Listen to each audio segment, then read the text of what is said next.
Pada akhir tahun 1945, Jepang terdesak oleh sekutu karena merasa keberadaannya terancam. Maka, Jepang memberikan janji kemerdekaan kepada Indonesia.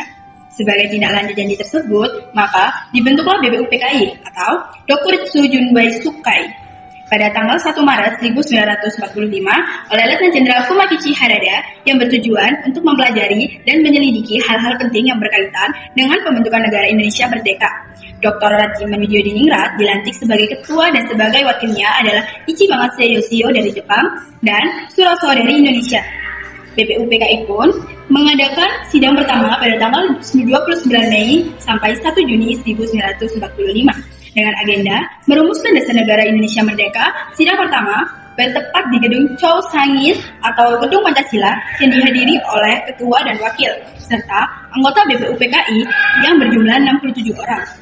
Rajiman, Ichibamase, Suroso, beserta para anggota duduk di tempat sidang yang telah tersedia. Rajiman pun selaku ketua membuka sidang BPUPKI. Assalamualaikum warahmatullahi wabarakatuh. Waalaikumsalam warahmatullahi wabarakatuh. Baik, saudara-saudara sekalian, terima kasih sudah hadir pada rapat kali ini.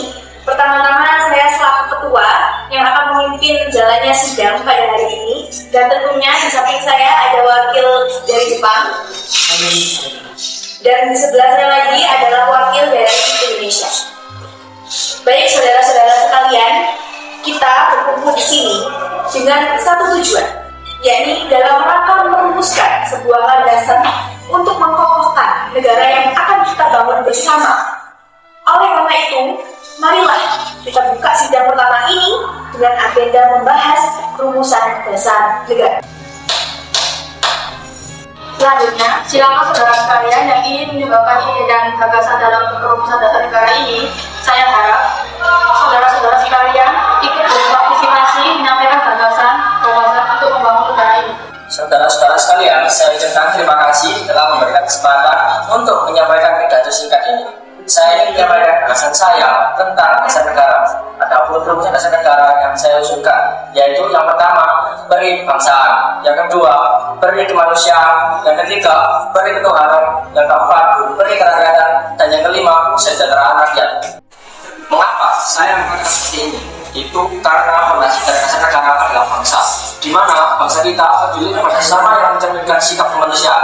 Sikap bangsa kita pula yang memegang teguh toleransi dalam agama. Dalam hal ini merupakan pencerminan dalam ketuhanan, dan juga rakyat kita merupakan rakyat yang suka bersama, sehingga hal ini dapat mewujudkan kesejahteraan rakyat. Itulah usulan dari saya. Mohon dipertimbangkan. Terima kasih. Saya memahami pendapat tersebut. Namun menurut saya, dasar negara tidak boleh hanya berpihak pada satu golongan saja. Negara harus menjadi pemersatu seluruh rakyat Indonesia. Saya tidak bermaksud membatasi golongan tertentu. Justru nilai ketuhanan dapat menjadi landasan moral bagi bangsa Indonesia. Saudara-saudara sekalian, tampaknya terdapat perbedaan pandangan mengenai hal tersebut. Silakan dilanjutkan dengan berpikir. Selanjutnya, silakan kepada anggota yang lainnya untuk menyampaikan gagasannya. Terima kasih kepada ketua beserta wakil yang memberikan kesempatan pada saya untuk menyampaikan pandangan saya tentang dasar negara. Adapun rumusan yang saya usulkan di antaranya ada yang pertama persatuan, yang kedua kekeluargaan, yang ketiga keseimbangan lahir dan batin, yang keempat musyawarah, yang kelima keadilan rakyat. Demikian gagasan yang saya sampaikan, mohon untuk dipertimbangkan. Terima kasih. Saya sependapat bahwa persatuan penting, namun bangsa Indonesia juga dikenal sebagai bangsa yang religius. Nilai ketuhanan tetap perlu mendapat tempat yang kuat dalam dasar negara. Benar, tetapi negara yang kita bentuk harus menjadi negara persatuan. Negara tidak boleh didasarkan pada kepentingan satu kelompok tertentu saja. Silakan anggota lain untuk menyampaikan gagasan tentang dasar negara. Saudara-saudara sekalian, saya memahami perbedaan pendapatan yang berkembang saat ini. Setelah memikirkan ini semalaman, saya berpendapat bahwa dasar negara kita harus berdasarkan kepada satu, kebangsaan Indonesia, dua, internasionalisme atau kemanusiaan, tiga, mufakat atau demokrasi, empat, kesejahteraan sosial, lima, ketuhanan yang berkebudayaan. Saudara-saudara, dasar-dasar negara telah saya usulkan. Usulannya ada 5. Saya memberi usul untuk memberi nama negara kelima dasar negara tersebut adalah Pancadharma. Namun nama Pancadharma ternyata tidak tepat di sini karena Dharma adalah kewajiban. Sedangkan kita membicarakan dasar. Setelah mendapat saran dan ditunjuk dari seorang. Kita, ahli bangsa, akhirnya saya memberi nama kelima dasar ini, yaitu Pancasila. Panca artinya lima, dan sila artinya asas atau dasar. Di atas kelima dasar, itulah kita mendirikan negara Indonesia, kekal dan abadi. Apakah saudara sekalian setuju dengan usulan saya? Saya, selaku perwakilan dari para anggota sidang, menyatakan setuju dengan nama Pancasila yang disampaikan oleh Pak Soekarno. Baiklah, ternyata para anggota sudah sepakat untuk menyetujui pemberian nama dasar negara yang disampaikan oleh Pak Soekarno, yaitu Pancasila. Baik, saya rasa usulan nama yang diberikan Pak Soekarno ada benarnya. Lalu hadirin, ada beberapa hal yang akan disampaikan oleh wakil dari Jepang. Silakan, isi banget ya. Terima kasih. Selamat pagi hadirin. Saya menyaksikan dari sidang yang dari awal hingga akhir dan menyimak beberapa usulan yang telah disampaikan oleh para anggota sidang. Saya hanya ingin menyampaikan setuju dengan hasil rumusan tersebut yang selanjutnya akan dipertegas lagi oleh ketua sidang. Hanya itu saja yang bisa dapat saya katakan. Terima kasih. Arigatou gozaimasu. Baik, terima kasih Miss Ichibanase yang telah menyampaikan sambutan sebagai perwakilan dari Jepang. Baik, saudara-saudara sekalian, tadi kita sudah menyimak bagaimana pandangan tentang dasar negara yang telah disampaikan oleh Bapak Yamin, Bapak Supomo, dan Bapak Soekarno, yang dimana akhirnya nama dasar negara pun sudah kita sepakati, yaitu Pancasila. Oleh karena itu, mari kita mengucapkan merdeka bersama-sama. 1, 2, 3. Merdeka!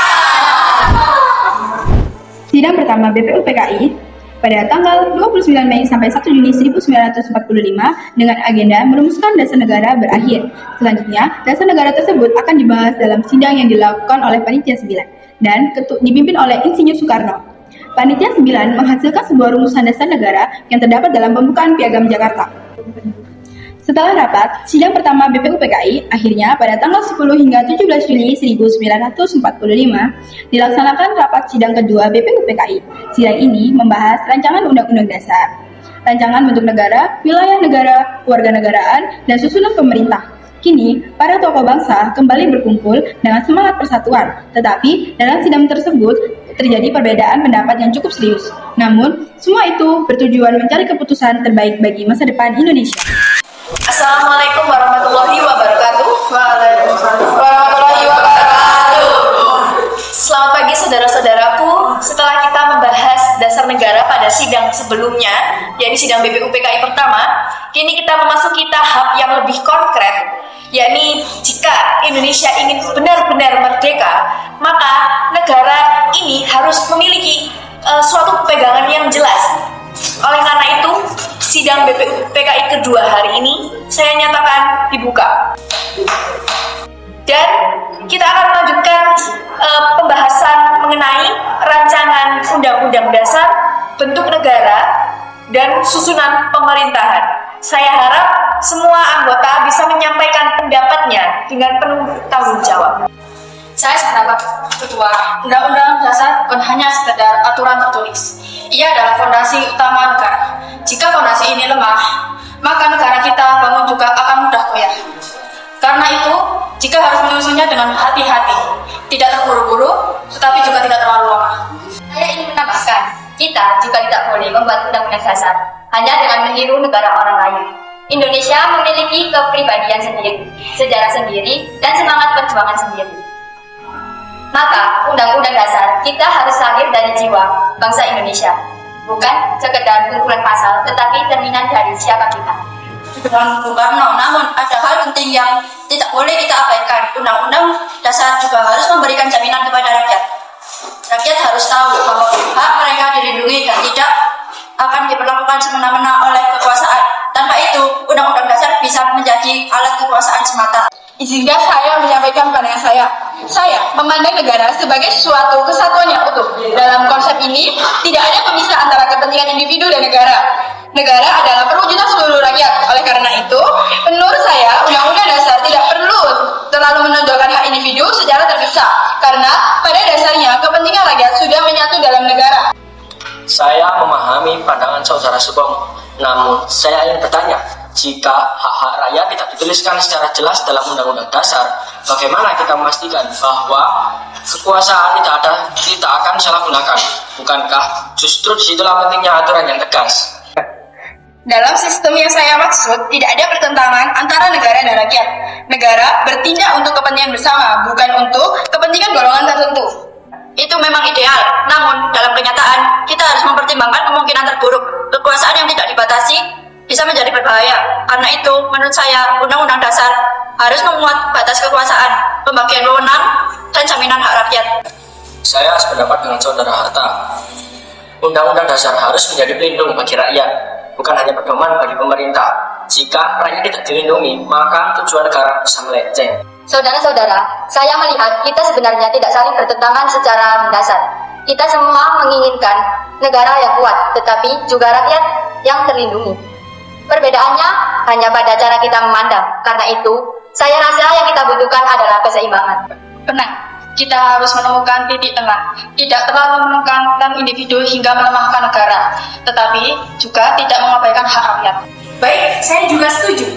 Dari pembahasan ini, kita dapat menarik beberapa kesimpulan. Yang pertama, Undang-Undang Dasar harus menjadi dasar hukum negara yang mencerminkan kepribadian bangsa Indonesia, serta menjaga keseimbangan antara kekuasaan negara dan hak rakyat. Apakah saudara-saudara dapat menerima arah ini? Menerima. Baik, dengan demikian kita sepakat untuk melanjutkan penyusunan Undang-Undang Dasar dengan dasar pemikiran tersebut. Selanjutnya, kita akan membahas hal yang tidak kalah penting, yaitu bentuk negara Indonesia. Saya ingin langsung menyampaikan pandangan saya. Menurut saya, Indonesia sebaiknya berbentuk negara kesatuan. Kita adalah bangsa yang baru akan lahir, dengan latar belakang daerah yang beragam. Jika kita memilih bentuk federal, ada kemungkinan daerah-daerah akan berdiri sendiri dan sulit untuk disatukan. Saudara Soekomo, bentuk federal itu berisiko memecah persatuan. Betul. Dalam kondisi kita sekarang, persatuan adalah hal yang paling utama. Negara kesatuan akan membuat kita lebih kuat dan tidak mudah terpecah oleh kepentingan daerah. Kami kekhawatiran itu. Saya juga cenderung setuju dengan negara kesatuan. Namun, saya ingin menambahkan satu hal. Walaupun kita memilih negara kesatuan, kita tidak boleh mengabaikan peran daerah. Daerah tetap harus diberi ruang untuk berkembang. Pendapat dengan saudara Yamin, jika semua kekuasaan hanya terpusat di satu tempat, maka daerah bisa merasa tidak diperhatikan. Hal itu justru bisa menimbulkan ketidakpuasan di kemudian hari. Indonesia ini bukan negara yang kecil dan sederhana. Kita terdiri dari berbagai suku, budaya, dan wilayah. Justru karena keberagaman itu, kita membutuhkan satu ikatan yang kuat. Negara kesatuan bukan hanya soal sistem pemerintahan, tetapi simbol persatuan kita sebagai bangsa. Dan dengan sistem yang tepat, negara kesatuan tetap bisa memberikan ruang bagi daerah tanpa kehilangan kekuatannya. Baik, saya bisa menerima negara kesatuan. Selama ada pengaturan yang adil antara pusat dan daerah, kita harus memastikan bahwa daerah tidak hanya menjadi pelengkap, tetapi juga bagian penting dari negara. Saya setuju negara kesatuan, tetapi tetap memperhatikan keseimbangan. Baik, saya bisa melihat adanya kesepakatan bersama. Oleh karena itu, Indonesia akan berbentuk negara kesatuan dengan tetap memperhatikan peran daerah dalam pemerintahan. Selanjutnya, kita akan membahas mengenai wilayah Indonesia. Kenapa? Saya ingin menyampaikan pandangan saya terlebih dahulu. Saya berpendapat bahwa Indonesia harus memiliki wilayah yang luas. Kita tidak boleh membatasi diri hanya pada wilayah kecil. Indonesia harus mencakup seluruh bekas Hindia Belanda, bahkan jika memungkinkan hingga wilayah-wilayah yang lain yang memiliki hubungan historis dan budaya dengan kita. Gagasan yang besar, namun apakah semua wilayah itu siap untuk bergabung? Itulah yang perlu kita pertimbangkan. Kita harus realistis, tidak semua wilayah memiliki kondisi yang sama. Jika kita memaksakan semua sekaligus, bisa menimbulkan kesulitan dalam pengelolaan. Jika kita tidak memiliki visi besar sejak awal, kita bisa kehilangan kesempatan untuk membangun bangsa yang kuat. Ini sama-sama penting. Kita perlu memiliki cita-cita besar, tetapi juga harus melangkah dengan bijak. Negara tidak hanya dibangun dari luas wilayah, tetapi dari kekuatan persatuan rakyatnya. Saya mengusulkan agar kita menetapkan wilayah awal Indonesia berdasarkan bekas Hindia Belanda. Itu adalah dasar yang jelas dan dapat kita kelola terlebih dahulu. Dari situ, kita bisa berkembang sesuai dengan keadaan di masa depan. Saya bisa menerima itu sebagai langkah awal. Yang terpenting, kita tetap memiliki semangat untuk memperluas dan memperkuat Indonesia. Baik, dengan demikian kita sepakati bersama bahwa wilayah Indonesia pada tahap awal ini adalah bekas hindia Belanda.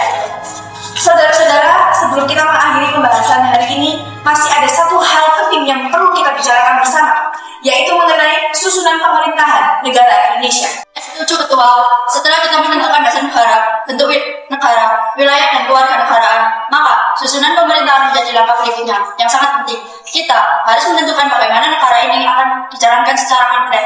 Menurut pandangan saya, susunan pemerintahan harus mencerminkan semangat persatuan yang telah kita sepakati. Negara tidak boleh terpecah dalam kekuasaan yang saling bertentangan. Harus ada kesatuan arah dalam menjalankan pemerintahan. Di sisi lain, kita juga harus memastikan bahwa kekuasaan tak terpusat secara berlebihan. Harus ada pembagian peran yang jelas agar pemerintahan berjalan dengan baik dan tidak menyimpang. Berarti kita perlu adanya lembaga-lembaga negara yang saling bekerja sama, tetapi juga saling mengawasi. Betul, kita perlu membagi kekuasaan ke dalam beberapa bagian, seperti eksekutif, legislatif, dan mungkin juga lembaga lain, agar tidak terjadi penyalahgunaan kekuasaan. Titik idealistik yang saya maksud adalah pembagian itu tetap ada, tetapi tidak dalam bentuk pertentangan. Semua lembaga bekerja sebagai satu kesatuan untuk kepentingan negara. Saya melihat bahwa yang paling penting bukan hanya bentuk susunannya, tetapi semangat di dalamnya. Pemerintahan harus dijalankan dengan semangat pengabdian kepada rakyat, bukan untuk kepentingan pribadi atau golongan. Selain itu, kita juga perlu memikirkan siapa yang akan memimpin negara.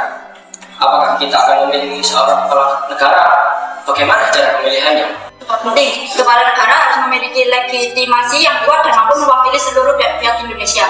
Pemerintahan harus berjalan secara teratur, tidak kacau, serta memiliki aturan yang jelas. Mengusulkan agar kita memiliki seorang kepala negara yang dibantu oleh lembaga-lembaga negara lainnya dengan tugas dan wewenang yang jelas. Namun, tetap dalam satu kesatuan sistem. Yang penting adalah keseimbangan. Ada pemimpin, ada sistem, dan ada pengawasan. Semua itu harus berjalan bersama. Pemerintahan tidak hanya kuat, tetapi juga adil dan bertanggung jawab. Baik, saudara-saudara, dari pembahasan ini dapat kita simpulkan bahwa susunan pemerintahan Indonesia akan terdiri dari beberapa lembaga yang memiliki peran masing-masing dengan tujuan menjalankan negara secara teratur, adil, dan tetap menjaga persatuan. Saudara-saudara, hari ini kita telah melalui pembahasan yang panjang dan penuh pemikiran dari undang-undang dasar, bentuk negara, wilayah, dan juga kewarganegaraan hingga susunan pemerintahan. Semua telah kita bahas dengan sungguh-sungguh. Perjalanan diskusi hari ini tidak mudah, banyak perbedaan pendapat yang muncul, tetapi justru dari situlah kita bisa menemukan keputusan yang lebih matang. Dan bukan kelemahan, justru itu adalah kekuatan kita. Selama kita tetap mengutamakan kepentingan bangsa, kita akan selalu menemukan jalan untuk bersatu. Saya melihat bahwa apa yang kita rumuskan hari ini adalah dasar yang sangat penting. Ini bukan hanya untuk saat ini, tetapi untuk masa depan Indonesia. Yang telah kita sepakati, hari ini akan menjadi fondasi bagi negara yang akan kita bangun. Kita harus menjaganya dengan baik. Kita mungkin datang dengan pemikiran yang berbeda-beda. Namun, hari ini kita membuktikan bahwa kita mampu duduk bersama, berdiskusi, dan menemukan jalan tengah. Inilah Indonesia, berbeda-beda, tapi tetap satu. Harus terus menjaga semangat ini, karena perjuangan kita belum selesai. Langkah kita masih panjang, tapi hari ini kita telah melangkah ke arah yang benar. Dengan dasar yang telah kita susun, saya yakin Indonesia akan mampu berdiri dengan kokoh. Baik, saudara-saudara, atas segala pemikiran, tenaga, dan kerjasama yang telah diberikan oleh masing-masing pihak, saya mengucapkan terima kasih, dan dengan ini, sidang BPUPKI kedua saya nyatakan ditutup.